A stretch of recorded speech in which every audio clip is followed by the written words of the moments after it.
We're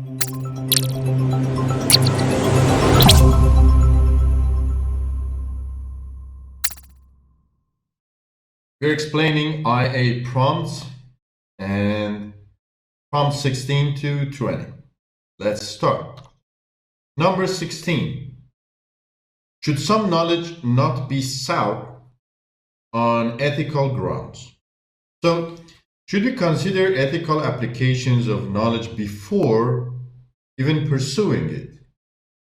So, here it asks us, we want to seek knowledge, but should some knowledge not be sought on ethical grounds? And you can find examples where experts tried to seek knowledge, but there were some ethical issues and concerns and they stopped it, or they continued and something went wrong, or nothing went wrong. All these things can be explained because it's an exhibition. So you don't need to you're bringing objects to exhibit the question, not necessarily answering the question. Number 17, why do we seek knowledge? So why do we want to know, and why knowledge is useful? It is not a very good IA prompt. Some of the prompts are not good at all. Because let me tell you something, to be honest, I don't know why they came up with the number 35. And then they had to fill 35. So we will go further and you can see that there are many prompts are just repetitions or other variations of previous prompts. So why do we seek knowledge? You can first choose one theme, maybe the core theme, knowledge and knower, and then you can find any object that you want and then explain why knowledge was sought for that object.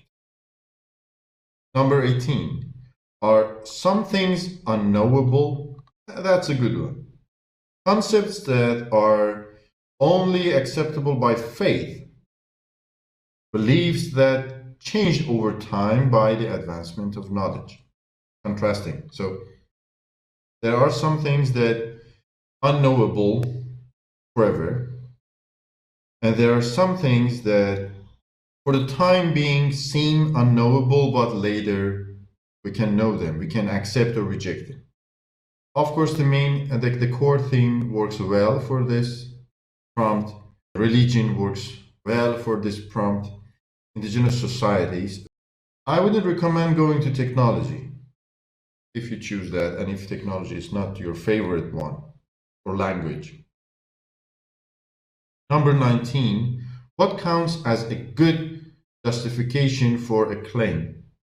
Again, the same. We're evaluating sources, support, strong evidence, corroboration, balanced view, both parts. We talked about it before, and this is the same as any other justification or validation of sources or reliable evidence. Number 20, what is the relationship between personal experience and knowledge? It's a good one. So, knowledge by acquaintance versus knowledge by description.